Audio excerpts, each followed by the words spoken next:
Hello students, in this video we are going to study about eddy currents. Okay, so our next topic, which is eddy currents. This is the setup.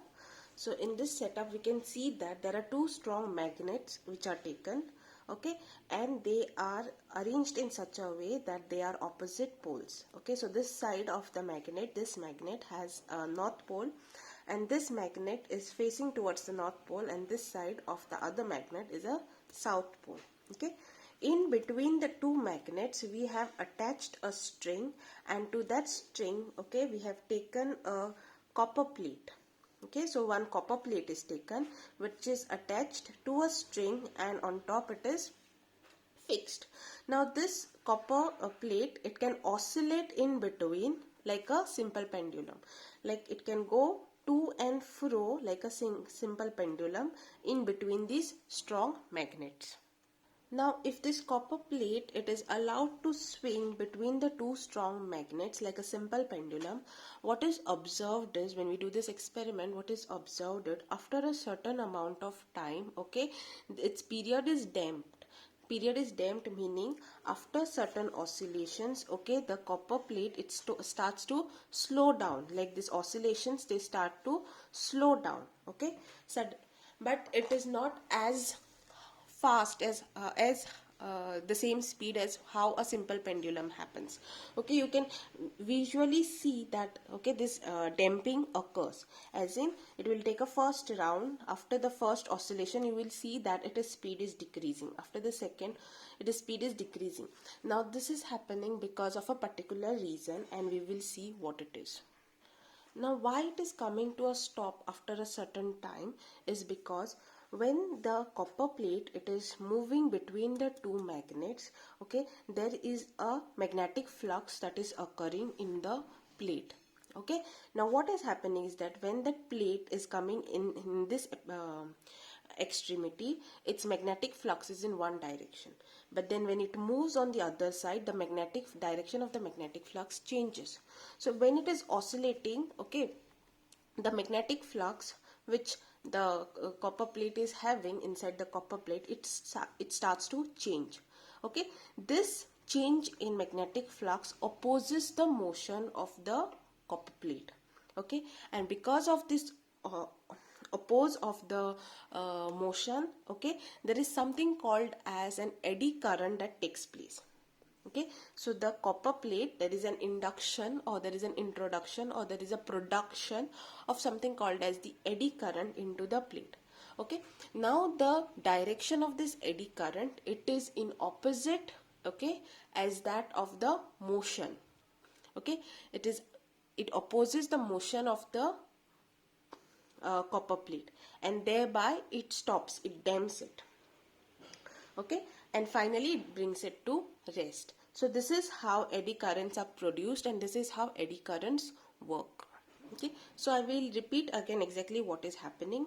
So if you take two strong magnets and arrange them in opposite poles, so north pole and south pole, and between these two strong magnets, if you put a string and attach to that string a copper plate, and you allow that copper plate to swing, then what is happening is after a particular amount of time, you see that there is a damping of motion, and the copper plate will come to stop, okay, after some time.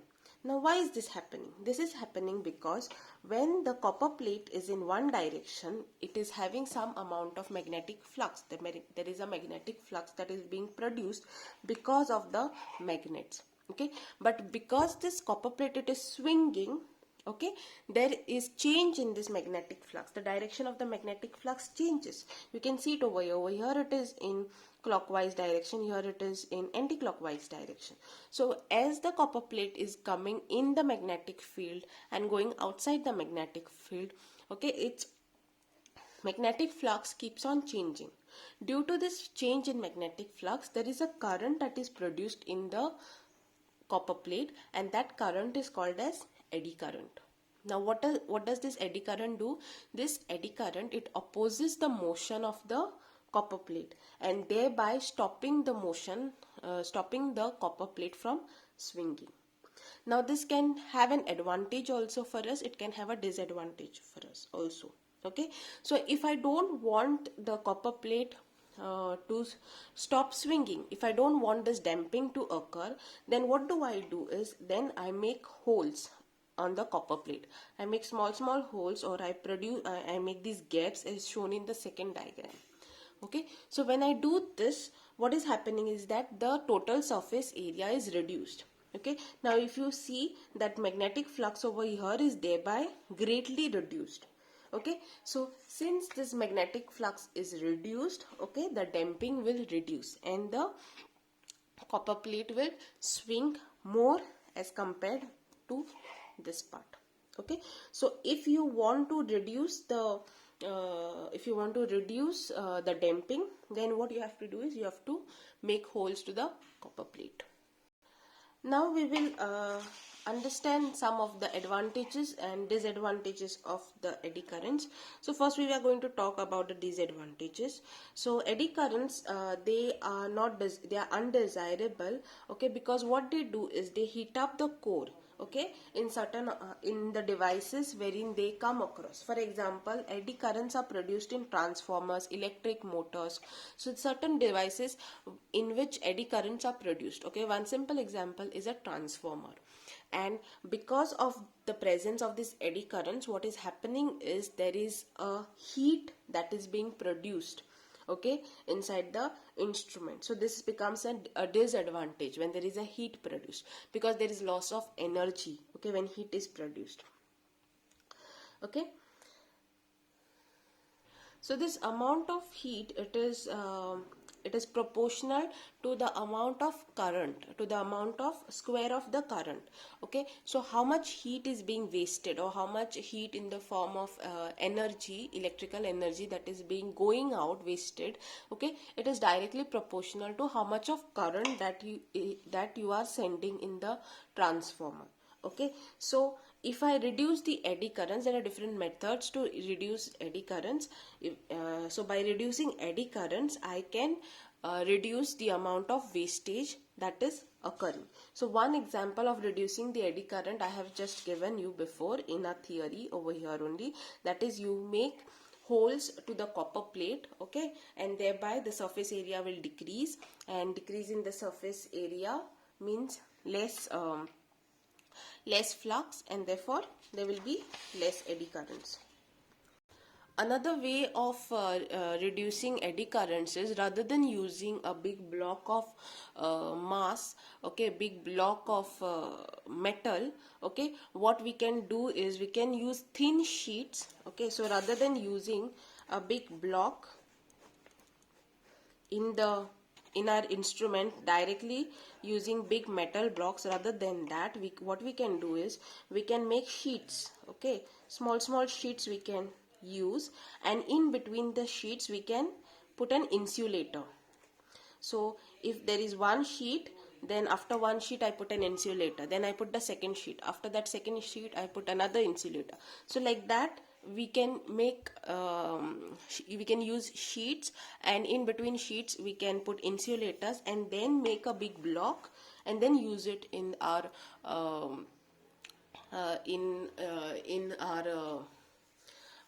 experiment, or in our transformer. Okay, so this is another reason. So if you use an entire metal block, then there will be large amount of eddy current. But if I use sheets, and between the sheets if I put insulators, so if there is an insulator, that means from one sheet the current is not passing through the second sheet, because there is an insulator in between. So if I do that, then there is a reduction in eddy currents. Another, if you are using just one sheet, and in that one sheet if you want to reduce the eddy current, then we make holes, okay, that which I just told you. Okay, advantage of eddy currents. The advantage of eddy currents is as a mechanical brake, okay, or magnetic brakes in train. So we have these large trains, okay, bullet trains, etc., which work on magnets, or some of them they work on electricity. Okay, so if I want to suddenly apply a brake and I want a really good brakes, then we make use of these eddy currents. Okay, so what is done in those is that Now between the wheels of the train, okay, a large drum is kept. Okay, that drum, it acts like this plate. Okay, and what is done is that the train is running. Okay, so now if they want to apply brake, then okay, a system is done in which strong electric field is produced between that drum. Okay, so there is a drum which is rotating. Okay, in trains there is a drum which is there between the wheels that is rotating. Okay, and the train is moving. Now suppose I want to apply brake, then what is done is that okay, there is an introduction of magnetic field. Okay, or there is an introduction of magnetic field between that drum. So that magnetic field, what happens is that okay, it produces eddy current in the drum. Okay, so when eddy current is produced in the drum, what is happening is that there is of course there is a flux, and thereby there is a eddy current, and this eddy current, it opposes the motion, and thereby okay, thereby there is a stoppage. Okay, there is a halt bit of the wheels. The wheels, they come to a sudden halt. Okay, so this eddy current, it is advantageous in the sense that it helps as a braking system in the trains. Okay, another one is electromagnetic damping. Then there is induction furnace, then there is electric power meter. So these are the different examples. These examples are given to you in your notes. Okay, you can go through them and you can understand what they are saying. Okay, you can even refer online for additional help. So these are some of the advantages and disadvantages of eddy current.